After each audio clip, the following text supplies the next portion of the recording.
Go ahead and get ready. And begin. Starting on that right side, you're going to put all of your weight into your right elbow and forearm and into that left foot. Now slowly lift those hips up off the ground to whatever height is comfortable, just as long as they're not touching. And then nice and slow with that right leg, you're going to bring it straight up next to your left, then bring it forward just a few inches, bring it up nice and high, and then forward a few inches again, bring it up nice and high, then drop it back, making a nice W shape with that heel.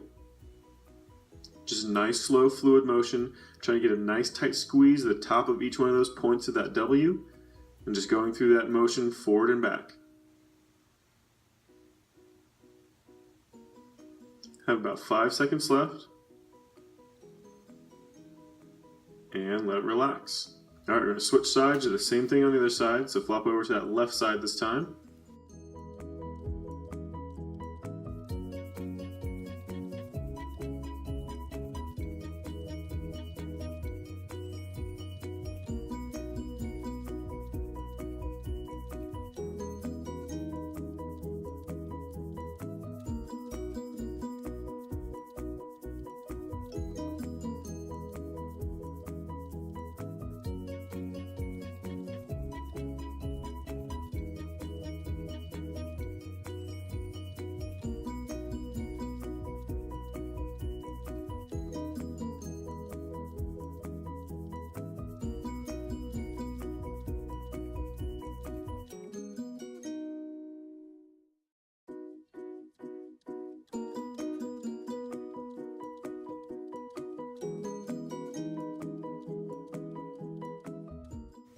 And begin.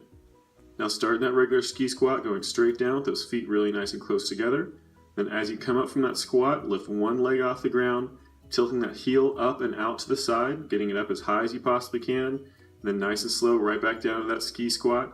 And then as you come back up, lift the opposite leg. You want to shift that weight back and forth every single repetition.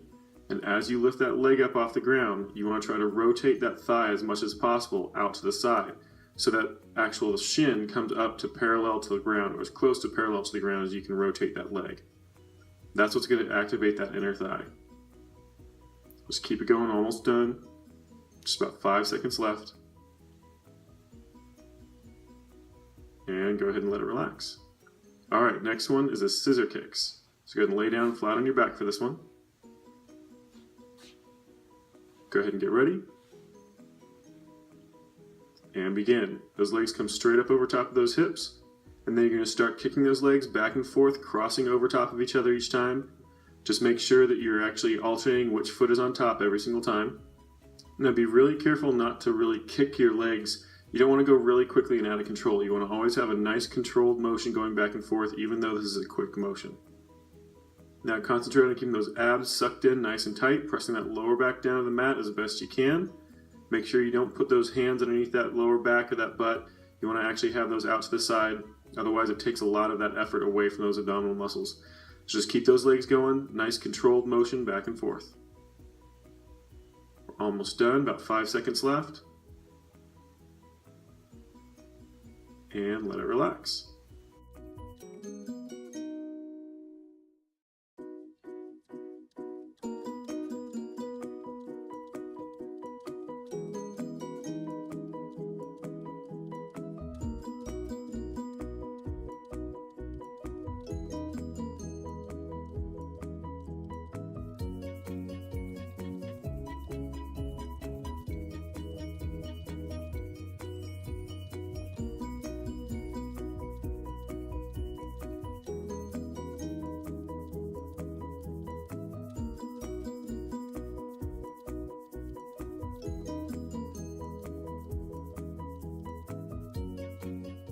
Again.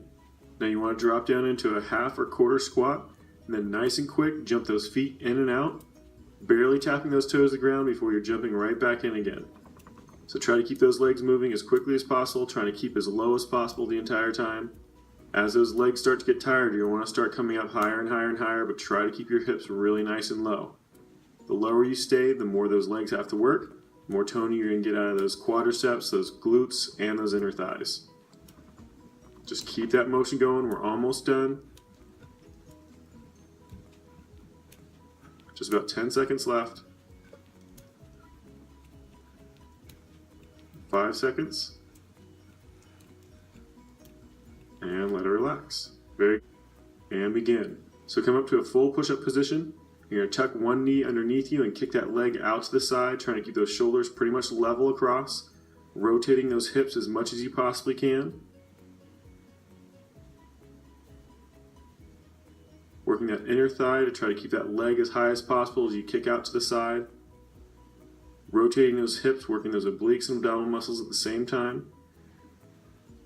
Just keep that motion going, really focusing on trying to keep that leg as high as possible as you kick out to the side.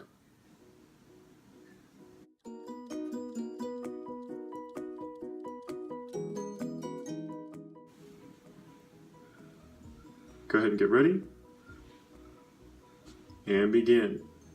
Lifting that leg up really nice and high. You want to hover it just a few inches off the ground, then squeeze it up nice and tight, getting a nice tight squeeze to that inner thigh each time. Now you can prop yourself up on your elbow like we're doing here, or if it's more comfortable, you can lay out completely flat on your side, propping your head up with your hand, or laying your arm out completely straight and laying your head down on that arm. Just whatever is most comfortable. The main thing you want to focus on though is lifting that leg up really nice and high, keeping that foot as straight across, parallel to the ground as you possibly can. Try not to rotate that toe up or rotate that toe down. Just get a nice tight squeeze all on that inner thigh. We're almost done. Got about 5 seconds left. And let it relax.